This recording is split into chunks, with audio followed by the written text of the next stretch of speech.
എല്ലാവർക്കും നമസ്കാരം. എല്ലാവർക്കും എൻ്റെ പുതിയ വീഡിയോയിലേക്ക് സ്വാഗതം. എനിക്ക് ഇത്തിരി പനിയുണ്ട്, നല്ല അസ്വസ്ഥതയുണ്ട്. പക്ഷേ എന്നാലും കിടക്കാൻ പറ്റില്ല, റെസ്റ്റ് എടുക്കാൻ പറ്റത്തില്ല. കാരണം അല്ലെങ്കിൽ ഞാൻ റെസ്റ്റ് എടുത്ത് എൻ്റെ കുഞ്ഞുങ്ങൾ പട്ടിണിയായിപ്പോൾ. അപ്പോൾ അതുകൊണ്ട് ഞാൻ ഇന്ന് തീരെ വയ്യ. എനിക്കിപ്പോൾ എൻ്റെ ശ്വാസം പോലും എനിക്ക് പോകാൻ ബുദ്ധിമുട്ടുണ്ട്, അത്ര വയ്യ എനിക്ക്. എന്നിട്ട് പോലും ഞാൻ ഫുഡ് ഉണ്ടാക്കാനായിട്ട് ഞാൻ ഇന്നൊരു ഗാർലിക് പെപ്പർ റൈസ് ഉണ്ടാക്കാമെന്ന് വിചാരിക്കുന്നു. അതിന് വേണ്ടിയിട്ടുള്ള തയ്യാറെടുപ്പിലാണ്. ഇന്ന് സൺഡേ ആണ്.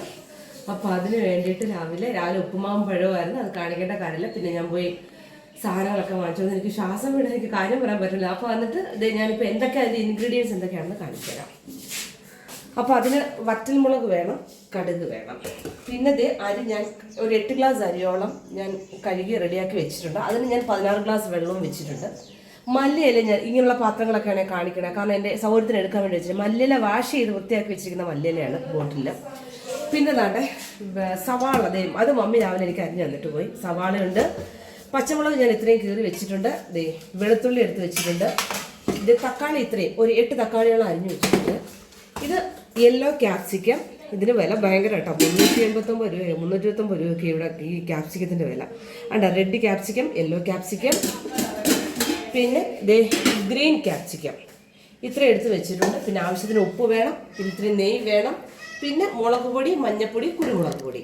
ഇത്രയും സാധനങ്ങളാണ് ഇതിനൊക്കെ വേണ്ടത്. അപ്പം ഞാൻ ഇത് എങ്ങനെയാണ് ചെയ്യുന്നതെന്നുള്ളതിൻ്റെ വീഡിയോയിലേക്ക് പോകാം. അതിലേക്ക് ഇച്ചിരി കൂടുതൽ വെളിച്ചെണ്ണ ഒഴിക്കുകയാണ്.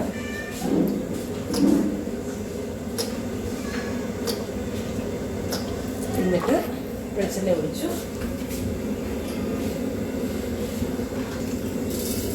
ഇത് കടുക് പൊട്ടിക്കുക കേട്ടോ.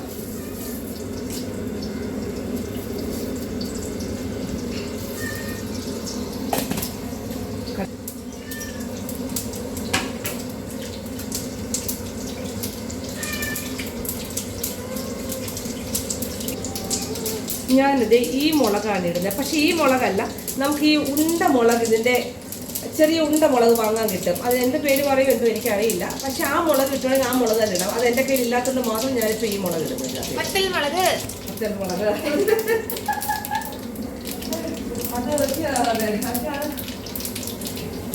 പിന്നെ വെളുത്തുള്ളി ഞാൻ ഇത്രയും പൊളിച്ചിട്ടുള്ളൂ, കാരണം എനിക്ക് സമയക്കുറവുണ്ട്. പക്ഷെ നിങ്ങൾ പൊളിച്ചിടുമ്പോൾ കുറച്ചുകൂടി വെളുത്തുള്ളി നന്നായിട്ടിടുക. എൻ്റെ സമയക്കുറവ് കൊണ്ട് മാത്രം ഞാൻ വെളുത്തുള്ളി കുറച്ച് ഇടുന്നുണ്ട്.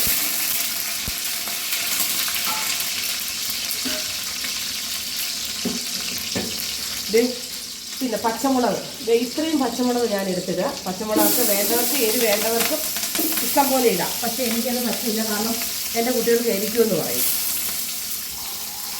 പിന്നെ ഞാൻ സവാള ഇടാൻ പോയതിനകത്തേക്ക്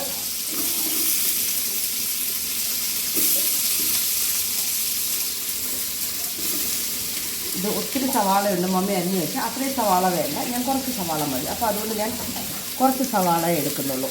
ഓക്കെ, അത്രയും സവാള. അതിനെ ഒത്തിരി വഴറ്റണ്ട, ബ്രൗൺ നിറമാകുന്നത് വരെ ഒന്നും വഴറ്റണ്ട, ജസ്റ്റ് സവാള ഒന്ന് വഴച്ചെടുത്താൽ മാത്രം മതി. എന്നിട്ട് ഞാൻ ആവശ്യത്തിന് ഉപ്പും കൂടി ഇട്ടിരുന്നു. ഉപ്പിട്ടിട്ട് ഈ രീതിയിൽ വഴറ്റിയാൽ മതി. എന്നിട്ട് ഞാൻ ഇനിയിപ്പോൾ ഇതിനകത്തേക്ക് തക്കാളി ഇടുക. തക്കാളി ഇട്ടിട്ട് അതിനെ വഴറ്റിയെടുക്കാം.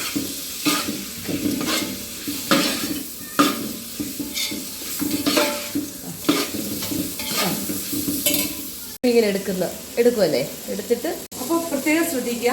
കാരണം വെളുത്തുള്ളി സാധാരണ ഞാൻ ലുലുന്നോ എല്ലാം എനിക്ക് പല സൂപ്പർ മാർക്കറ്റിൽ ഇത് വെളുത്തുള്ളി പാക്കറ്റായിട്ട് പൊളിച്ച് കിട്ടും. അപ്പോൾ എനിക്ക് എളുപ്പമുണ്ട് ചെയ്യുന്നതിന്, കാരണം ഇത്രയും ക്വാണ്ടിറ്റി ഒക്കെ ചെയ്യുമ്പോൾ എനിക്ക് എളുപ്പമുണ്ട്. പക്ഷേ ഇന്ന് എനിക്ക് വെളുത്തുള്ളി ഞാൻ തന്നെ പൊളിച്ചായിരുന്നു, കുറച്ചേ പൊളിച്ചിട്ടുള്ളൂ കേട്ടോ.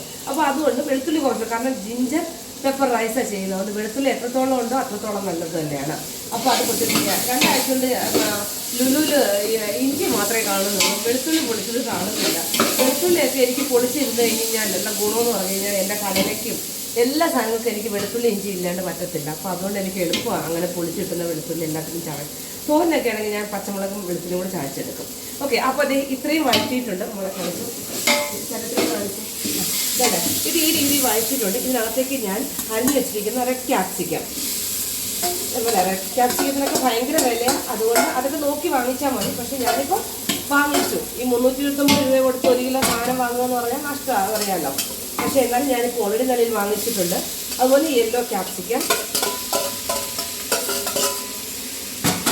പിന്നെ ഞങ്ങളുടെ ഗ്രീൻ ക്യാപ്സിക്കം. ഗ്രീന് പക്ഷെ അത്രയും വിലയില്ല. ഈ യെല്ലോയ്ക്ക് റെഡിന് ഇവിടെ 329 380 അത്രയും വിലയുണ്ട് ഇതിന്. എന്നിട്ട് ഞാൻ ഇന്നത് അത്രയും വില ആയിട്ട് പോലും ഞാൻ വാങ്ങുകയാണ് ചെയ്തത്. അപ്പോൾ എന്നിട്ട് ഇത് ഈ ഗ്രീൻ ക്യാപ്സിക്കം ഞാൻ അതിനകത്തിട്ടു. അപ്പോൾ ഇത്രയൊക്കെ ഇട്ട് കഴിഞ്ഞിട്ട് ആവശ്യത്തിന് ഉപ്പൊക്കെ ഇടാൻ മറന്നു പോകണ്ട. ഉപ്പ് അത്യാവശ്യമാണ്.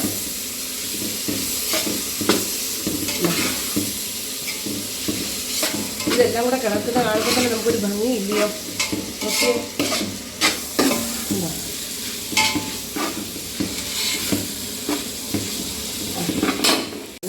അപ്പം ഇതിനകത്തേക്ക് മുളക് പൊടി, കുരുമുളക് പൊടി, മഞ്ഞൾപ്പൊടി ഇടാൻ പോകും. അതെല്ലാം കാണിച്ചോളൂ. മുളക് പൊടി ഞാൻ കുറച്ച് ഇടുന്നുള്ളൂ. ഇതിനകത്ത് കുരുമുളക് പൊടിക്കാണ് പ്രാധാന്യം.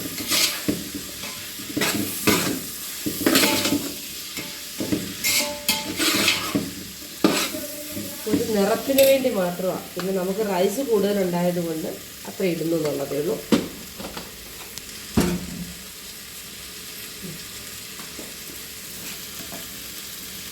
വേണ്ട, ഞാൻ കുരുമുളക് പൊടി ഇടുക കേട്ടോ.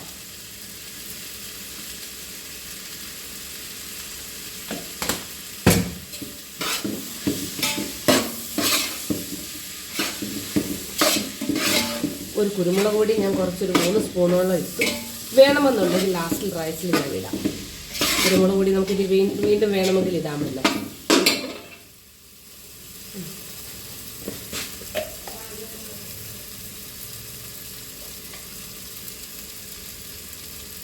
മഞ്ഞൾപ്പൊടി ഇട്ടു. ഒരു കാര്യം പറഞ്ഞോട്ടെ, കഴിഞ്ഞ ദിവസം ഞാൻ ചില്ലി ചിക്കൻ വെച്ചപ്പോൾ മഞ്ഞൾപ്പൊടി ഇട്ടില്ല. അപ്പോൾ ചില്ലി ചിക്കൻ ആയതുകൊണ്ടാണ് ഞാൻ മഞ്ഞൾപ്പൊടി ഇടാതിരുന്നത്. അപ്പം കഴിഞ്ഞ ദിവസം അതിനകത്തൊരു കമൻറ്റ് വന്നിരുന്നു, മഞ്ഞൾപ്പൊടി വേണ്ടായോ എന്ന്. ചില്ലി ചിക്കനകത്ത് മഞ്ഞൾപ്പൊടി വേണ്ട എന്ന് കരുതുക. പിന്നെ ചിക്കൻ ആയതുകൊണ്ട് വിഷാംശം മാറാനായിട്ട് നമ്മൾ എന്തിനും മഞ്ഞൾപ്പൊടി ഇടുന്നത് എന്തിനാണ് ശരിക്കും പറഞ്ഞാൽ വിഷാംശമൊക്കെ പോകാൻ വേണ്ടിയിട്ടല്ലേ. അപ്പം വേണമെന്നുള്ളവർക്കൊക്കെ അത് ഇടാം കേട്ടോ. ഞാൻ ഇട്ടിട്ടില്ല എന്നുള്ളതേ ഉള്ളൂ. ആ കമൻറ്റ് ബോക്സിൽ അത് വേണോ എന്ന് വ്യക്തമായിട്ട് ചോദിക്കുന്നുണ്ട്. ഞാൻ ഇട്ടിട്ടില്ല, വേണ്ടവർക്കറിയിടാം.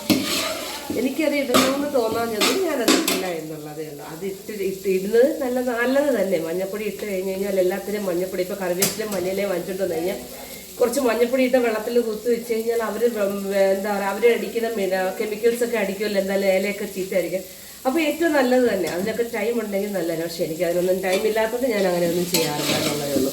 നമ്മുടെ വീട്ടിൽ 2-3 പേർക്ക് യൂസ് ചെയ്യുന്നതാണെങ്കിൽ തീർച്ചയായിട്ടും പുറത്തുനിന്ന് വാങ്ങുന്ന കറിവേപ്പിലായാലും മല്ലിയിലായാലും ഇച്ചിരി നേരം മഞ്ഞൾപ്പൊടിയിലൊക്കെ വെച്ചിട്ട് മഞ്ഞൾപ്പൊടി ഇട്ട വെള്ളത്തിൽ വെച്ചിട്ട് എടുത്തിട്ട് ഒന്ന് ഉണക്കിയിട്ട് തോത്തിയിട്ടൊക്കെ പൊതിഞ്ഞ് അതായത് ടിഷ്യൂ പേപ്പറിൽ പൊതിഞ്ഞിട്ടില്ലെങ്കിൽ നന്നായിട്ട് പൊതിഞ്ഞിട്ട് ഒരു ബോക്സിലിട്ട് വെച്ച് കഴിഞ്ഞാൽ എന്താ പറയുക, മല്ലിയിലയും കറിവേപ്പിലൊക്കെ നല്ല ഫ്രഷ് ആയിട്ട് തന്നെ ഇരുന്നുള്ളൂ. വെള്ളം ഉണ്ടാകാൻ പാടില്ല എന്നുള്ളതേ ഉള്ളൂ. അപ്പോൾ അങ്ങനെയൊക്കെ ചെയ്യാവുന്നതേ ഉള്ളൂ. എനിക്കതിനൊന്നും സമയമില്ലാത്തത് ഞാൻ ആ പരിപാടിക്കൊന്നും പോകുമില്ല. അപ്പോൾ അത് എല്ലാം ഇട്ടിട്ടുണ്ട്. പൊടിവകളിലെ മഞ്ഞൾപ്പൊടി, കുരുമുളക് പൊടി, മുളക് പൊടി ഇട്ട് ഈ 3 പൊടി മാത്രമേ ഇതിനകത്തിട്ടുള്ളൂ. പക്ഷേ ഇപ്പം ഞാനൊരു എക്സ്ട്രാ ഇച്ചിരി മസാല കൂടി ചേർക്കാൻ പോവാണ്. അത് ഞാൻ കാണിച്ചു തരാം. ഞാനൊരു ഇച്ചിരി അതിൻ്റെ കൂടി ഇച്ചിരി അല്ലാതുള്ള ബിരിയാണി മസാല ഒരു ലേശം ഞാൻ അതിനകത്ത് ചേർക്കുന്നുണ്ട്.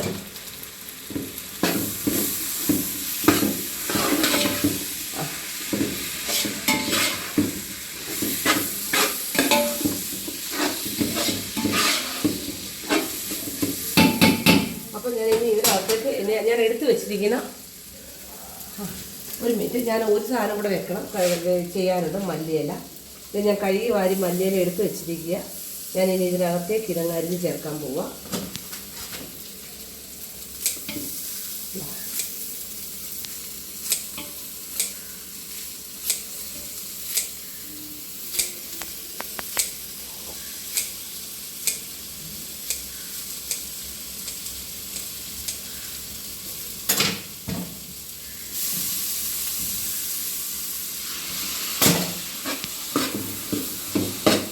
ലേശം വെള്ളം ചേർത്തതെന്ന് പറഞ്ഞാൽ എനിക്കൊരു പേടി, കരിയുമോ അടുക്കി പിടിക്കുമെന്നുള്ളത്. ഇത് വലിയ ഗ്യാസ് സ്റ്റവ് ഒക്കെ ആയതുകൊണ്ട് ചിലപ്പോൾ അറിയത്തില്ല, അടുക്കി പിടിക്കാനുള്ള സാധ്യത കൂടുതലാണ്.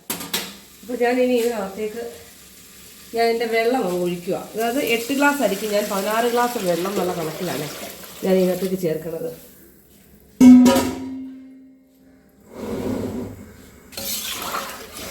എന്നിട്ട് ഇതിനകത്തേക്ക് ഞാനിപ്പോൾ ആവശ്യത്തിന് ഉപ്പ് ചേർക്കാൻ പോവാം.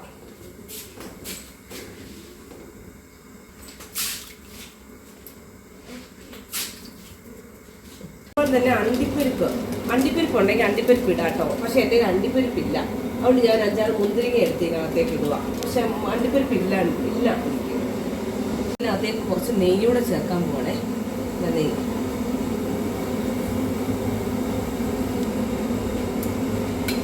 ഇതുപോലൊക്കെ നെയ്യ് വാങ്ങിച്ചു വെക്കാമെങ്കിൽ നമുക്ക് ഇഷ്ടംപോലെ വട്ടം യൂസ് ചെയ്യാനുണ്ട്. ചെറിയ ബോട്ടിൽ നെയ്യ് വാങ്ങുന്നതിനേക്കാൾ എപ്പോഴും നല്ലത് വലിയ ബോട്ടിൽ നെയ്യൊക്കെ വാങ്ങിയിട്ട് യൂസ് ചെയ്യുന്നത്. അപ്പോൾ ഞാൻ അത്രയും നെയ്യ് കൂടി അതിനകത്തേക്ക് ചേർത്തിട്ടുണ്ട്.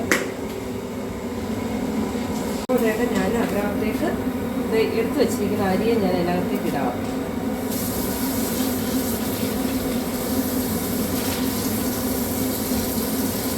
ഒരു അരിപ്പയിൽ തോർത്ത് വെക്കാന്നുണ്ടെങ്കിൽ അതാണ് എളുപ്പം അരി. പക്ഷെ ഞാനിപ്പോൾ അത് അങ്ങനെ ചെയ്തിട്ടില്ല. കാരണം ഞാൻ പറഞ്ഞല്ലോ, എൻ്റെ ഒറ്റയ്ക്കുള്ള ജോലിയും സമയക്കുറവും ഒക്കെ കൊണ്ടാണ് ഞാൻ അങ്ങനെ ചെയ്യാതെ.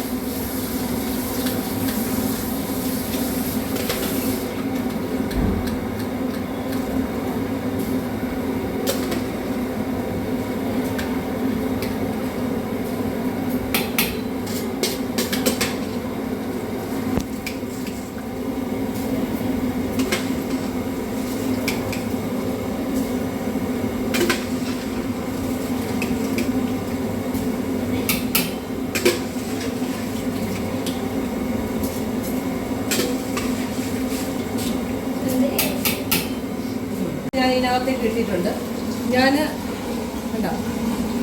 അപ്പം ഞാനിനി ചെയ്യാൻ പോകുന്നത് പറഞ്ഞാൽ ഇത് നന്നായിട്ട് വെട്ടി തിളച്ച് കഴിയുമ്പോൾ ഞാനിതിനെ ഓഫ് ചെയ്തിടുക മാത്രമേ ചെയ്യുന്നത്. ഞാൻ ഒന്നും ചെയ്തില്ല. ശരിക്കും നന്നായിട്ടൊന്ന് എല്ലാ ഭാഗത്തു നിന്നും നന്നായിട്ട് വെട്ടി തിളച്ചു എന്ന് ഫീലായി കഴിഞ്ഞ് കഴിഞ്ഞാൽ ഞാനിതങ്ങ് ഓഫ് ചെയ്ത് അടച്ച് ഓഫ് ചെയ്തിട്ട് പിന്നെ കുറച്ച് കഴിഞ്ഞിട്ട് ഞാനിത് ഓപ്പൺ ചെയ്യത്തുള്ളൂ. അതാണ് കണക്ക്. വെട്ടി തിളച്ചിട്ടുണ്ട്. നന്നായിട്ട് വെട്ടി നല്ല ഭംഗിയായിട്ട് തിളച്ച് കഴിയുമ്പോൾ ഞാനിതിനെ അങ്ങ് അടച്ചിട്ട് ഞാൻ ഗ്യാസ് അങ്ങ് ഓഫ് ചെയ്യും. പിന്നെ ഞാൻ നന്നായിട്ട് വെട്ടി 4 ഭാഗത്തുനിന്ന് വെട്ടി തിളച്ച് കഴിഞ്ഞിട്ട് ഞാൻ ഗ്യാസ് ഓഫ് ചെയ്തു. ഇത് ഞാൻ കുറേ കഴിഞ്ഞിട്ട് ഓപ്പൺ ചെയ്ത് കാണിച്ചിട്ട് അപ്പോഴേക്കും ചോറ് വെന്ത് സെറ്റായിട്ടിരിക്കും. അപ്പം എപ്പോഴും ഓർത്തിരിക്കും, 1 ഗ്ലാസ് വെള്ളത്തിന് 1 ഗ്ലാസ് അരിക്ക് 2 ഗ്ലാസ് വെള്ളം. കഴിഞ്ഞ് പനിയും കൂടെ ആയതുകൊണ്ട് നല്ല ക്ഷീണിച്ചിട്ടുണ്ട് ഞാൻ. അപ്പോൾ വീണ്ടും നമുക്ക് കുറച്ച് സമയം കഴിഞ്ഞിട്ട് വന്നിട്ട് ചോറായത് കാണിച്ചു തരാം കേട്ടോ. അപ്പോൾ ആ സമയം കൊണ്ട് ഞാൻ 2 കാര്യങ്ങൾ ചെയ്യാൻ പോവാം. മമ്മി സലാഡിന് അരിഞ്ഞ് വെച്ച് തന്നിട്ടുണ്ട്. അതിനകത്ത് തൈര് മിക്സ് ചെയ്ത് സലാഡ് ആക്കണം എനിക്ക്. പിന്നെ 2 പപ്പടവും കാച്ചി വെക്കണം. അച്ചാർ ഓൾറെഡി നാരങ്ങാച്ചാർ നിലവിൽ കയ്യിലിരിക്കും. ഇവിടെ ഓൾറെഡി മമ്മി ഇങ്ങനെ ഇടക്കിടയ്ക്ക് അച്ചാറിടും. നാരങ്ങയും മാങ്ങയും എല്ലാം മമ്മി എനിക്ക് ഇട്ട് തരും, നെല്ലിക്കയൊക്കെ. അപ്പോൾ അത് ഓൾറെഡി ഉണ്ട്. അപ്പോൾ അതുകൊണ്ട് ഞാൻ ബാക്കി പപ്പടവും കാച്ചി സലാഡ് റെഡിയാക്കി വെക്കട്ടെ ഈ സമയം കൊണ്ട്. ഇത് തുറന്ന് നോക്കാവേ. അയ്യോ, മുകളാ ട്യൂബ് നിട്ടിടാം നോക്കാമേ.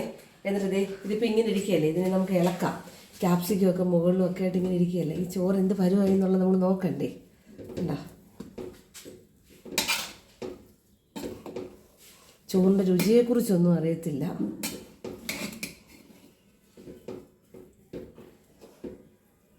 ചോറ് കറക്റ്റ് പരുവ. ഇങ്ങനെ വെച്ച് തിളപ്പിച്ചിട്ട് നമ്മൾ വെക്കുകയാണെന്നുണ്ടെങ്കിൽ ചോറ് കറക്റ്റ് പരുവത്തിലിരിക്കുന്നുണ്ടോ. ഒരു ശകലം തുള്ളി വെള്ളമയമോ ഒന്നുമില്ലാണ്ട് ചോറ് നല്ല അടിപൊളി സെറ്റായിട്ടിരിക്കും. പക്ഷെ അതിനേക്കാളുപരി ഇതിനെ ഇപ്പം എങ്ങനെയുണ്ടോ, മണമൊക്കെ ഉണ്ടോ? ഇതിപ്പോൾ നമുക്ക് ആരെങ്കിലും കട്ട് ചെയ്തേ. അപ്പോൾ തന്നെ നമുക്കൊരു ഇച്ചിരി നെയ്യ് കൊടുക്കണമെന്നൊരു ഫീൽ തോന്നിയത് കൊണ്ട് ഒരു ലേശം നെയ്യും കൂടെ 2 സ്പൂൺ നെയ്യ് കൂടെ നമ്മൾ ഇതിനകത്ത് കൊടുക്കുക. കാരണം റൈസ് ഇത്രയില്ലേ. അപ്പം നെയ്യൊക്കെ ഉണ്ടെങ്കിൽ ആ ഒരു രുചിയും കൂടെ ഒക്കെ വരുമ്പം നെയ്യിനകത്ത് കിടന്ന് ചൂടത്ത് കിടന്ന നെയ്യ് അങ്ങ് ഉരുകി അങ്ങ് ചേർന്നോളും. ഇപ്പം നല്ല നെയ്യുടെ ഒരു മണം കൂടെ ഒക്കെ വരുന്നുണ്ടല്ലേ. നല്ല മണം ഉണ്ടോ.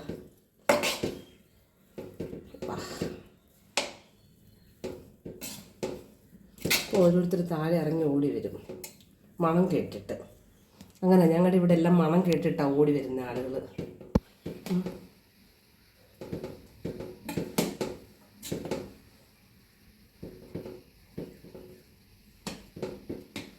അപ്പോൾ ഓക്കെ അല്ലേ. എൻ്റെ അടിപൊളി ഗാർലിക് പെപ്പർ റൈസ് റെഡി ആയിട്ടുണ്ട്. നല്ല ഫ്ലേവറാണ്. കുറച്ച് നെയ്യും കൂടിയൊക്കെ ഞാൻ അതിനകത്ത് എക്സ്ട്രാ ആഡ് ചെയ്തു. അപ്പോൾ ആ നെയ്യുടെ മണവും ചോറിൻ്റെ രുചിയും എല്ലാം കൂടെ ആയപ്പം പ്രത്യേകിച്ച് ക്യാപ്സിക്കത്തിൻ്റെ ടേസ്റ്റും എല്ലാം ഇതിനകത്ത് നന്നായിട്ട് അടങ്ങിയിട്ടുണ്ട്. ഞാൻ പറഞ്ഞല്ലോ കുറച്ചുകൂടി ഇതിനകത്ത് ഞാൻ പറയുന്ന 1-2 കാര്യങ്ങളേ ഉള്ളൂ. ഞാൻ എന്നിട്ട് ഇതിനകത്ത് 5-6 കിസ്മിസ് എടുത്തിട്ട് എൻ്റെ കയ്യിൽ എൻ്റെ കയ്യിൽ അണ്ടിപ്പരിപ്പില്ലായിരുന്നു. അണ്ടിപ്പരിപ്പുള്ളവർക്ക് അണ്ടിപ്പരിപ്പും കൂടി ഇടാം. എൻ്റെ കയ്യിൽ അതില്ലായിരുന്നു, അണ്ടിപ്പരിപ്പ് തീർന്നു പോയി. ഇനി ഞാനത് വാങ്ങണമെന്ന് വെച്ചാൽ പാടാം. പിന്നെ കിസ്മിസ് ഉണ്ടായിരുന്നു, ഞാനൊരു 5-6 കിസ്മിസ് എടുത്തിട്ടു. പിന്നെ എന്താ പറയുക, ഗാർലിക്, വെളുത്തുള്ളി കുറച്ചും കൂടി പൊളിച്ചിടാമെന്നുള്ളത് വിളിച്ചിടാം. ഇത്രയും കാര്യം കൂടെ ചെയ്ത് കഴിഞ്ഞാൽ കുറച്ചുകൂടി വെളുത്തുള്ളിയൊക്കെ എത്രയും നല്ലതാണ് ശരീരത്തിനൊക്കെ, ഗ്യാസിൻ്റെ പ്രശ്നമൊന്നും ഉണ്ടാവില്ലല്ലോ. അപ്പോൾ അതുകൊണ്ട് അങ്ങനെ ഇന്നത്തെ എൻ്റെ ഗാർലിക് പെപ്പർ റൈസ് റെഡി ആയിട്ടുണ്ട്. നിങ്ങൾക്ക് എല്ലാവർക്കും ഇഷ്ടപ്പെട്ടു എന്നുണ്ടെങ്കിൽ എൻ്റെ വീഡിയോ ലൈക്ക് ചെയ്യാനും ഷെയർ ചെയ്യാനും പുതിയതായി കാണുന്നവരൊക്കെ സബ്സ്ക്രൈബ് ചെയ്യാനും മറന്നു പോകരുത്. അപ്പോൾ വെറൈറ്റി കണ്ടൻറ്റിന് സ്ഥിരമായിട്ട് കണ്ടൻറ്റ് ആകുമ്പോൾ ചിലപ്പോൾ ഞാനങ്ങ് വീഡിയോ ചെയ്യാൻ മടിക്കാറുണ്ട്. കാരണം എന്നും ഒന്ന് തന്നെ കാണിച്ചാൽ നിങ്ങൾക്കത് മടുപ്പുണ്ടാക്കുമല്ലോ എന്ന് കരുതിയിട്ട് ഇങ്ങനെ വ്യത്യസ്തമായ ഫുഡ് ഉണ്ടാക്കുമ്പോഴും യാത്ര ചെയ്യുമ്പോഴും കാര്യങ്ങളൊക്കെ ഞാനങ്ങ് ഇടുന്നതായിരിക്കും.